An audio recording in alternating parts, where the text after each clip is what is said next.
We are meeting every 2 weeks till now, and it's the space where Ukrainians in Ukraine and abroad can come, and we can raise different issues in between us, or what's in the air, in the hearts, in the minds, and then frame as topics and focus on one, and find polarities, interact between the polarities, and come up with some new perspective and new understanding, and maybe shifts. And we are facilitating different topics. Maybe Serge, Anton, you would add, or maybe you remember one, and we can share something specific. Also, thinking on this.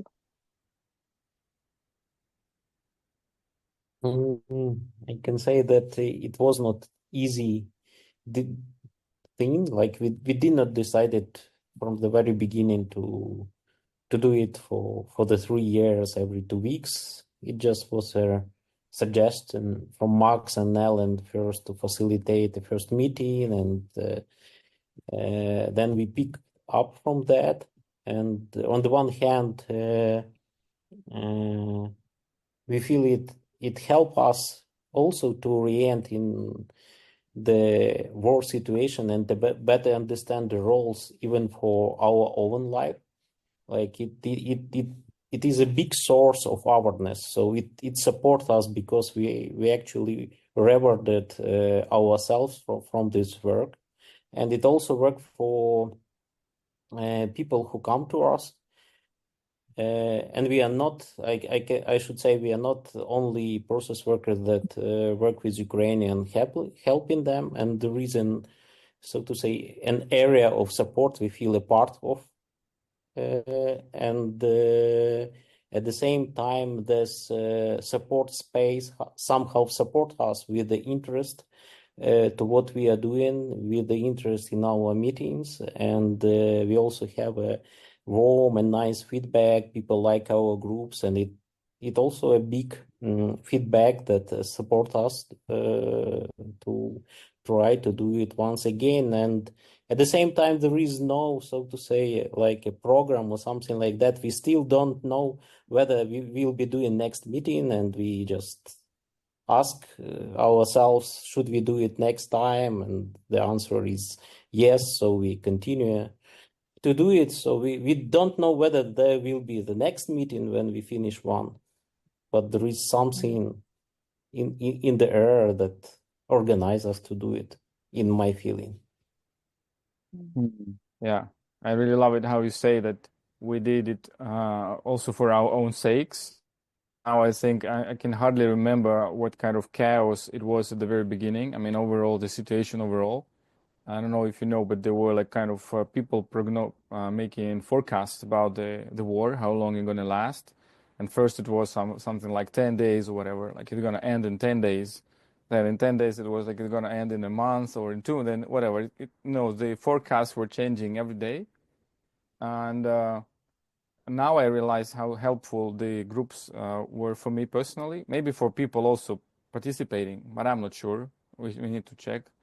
So meaning that there was a feeling of a free fall, like everything would change so drastically, and it was so hard to understand where you really are, like what's the spot, who you are at this spot, like what are your parts, what are you feeling, and then you come to the group, and then you have a group process, and no matter what's the topic, the group process is also me, like my inner roles are also here in the field, in the process.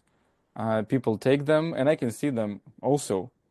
And then after the process, I can think, okay, this was me also. My process is also here, and I can sort of figure out where I am. I mean, the group was helping me more with realizing where I am, and that was kind of the biweekly checkpoint, like in between the 2 weeks, I was sort of floating in the air, like the space was moving me somewhere. Then, boom, the meeting comes, the checkpoint, and I think, okay, this is me. These are the roles. These are the resolutions, the conflicts in me. Thank you so much for that.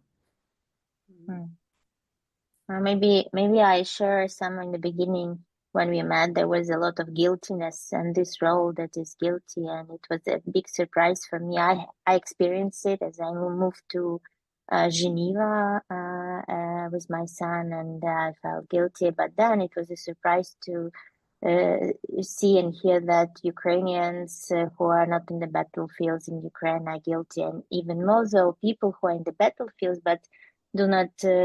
They feel guilty because they do not do enough to save their dear soldiers, and realizing that this guiltiness is in the air, it's not only mine, it's shared as a community. It was big because then it's allowed to detach a little and do something with it.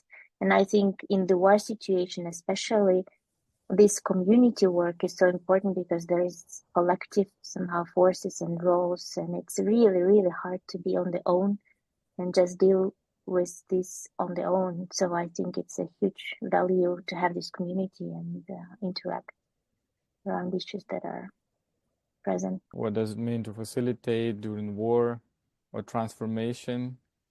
Okay, I don't know exactly how to understand that mean, but I could just say how it feels. So as I said, for me it was just a method to find myself in the midst of things. And I also need to say that for me personally, the space was different. Now it's more or less kind of stable. I don't know if it can be said, or like the identity is already formed around that. But at the very beginning, there was the feeling that every new day is absolutely new in all senses. Like, since you don't know if you're going to be occupied today or tomorrow or not, if you're going to have like food in the stores to do tomorrow or not, and everything was so fast, so changing so fast, so that the facilitation, like I for myself formulated that it was a free fall, meaning that no ground under the feet, falling freely, which was very scary at first, because like I'm not used to that. Like nothing to orient yourself in consensus reality, like nothing. Like you can trust no one, no prognosis, no forecast, nothing, and only dreams and things like from the dreaming and essence level. So for me the challenge was how to facilitate in this free fall. And that was the huge difference, because otherwise I would be looking like something to grasp for, like some type of stable things. Like, what is stable? Like, is there Ukraine? Is there going to be Ukraine like in a week? Is there going to be Kiev in a week, Russian city, Ukrainian city? Or is my mom going to like be able to leave Mariupol, which was occupied, or not? Are my friends going to be alive or not? And all of that. I mean, that was such a shaky and unstable state. I can join to what Anton have said. It's very hard to facilitate when there is no, so to say, general coordinates that you are used to live, because everything is changing, everything is ruining, everything is under the question, and the whole situation is a hotspot. There are a lot of hard situations, like somebody lost somebody, a husband or a son or whatever. At the same time, somebody is on the battlefield or in the very dangerous situation, and at the same time a lot of guiltiness, for example, is Yulia said, and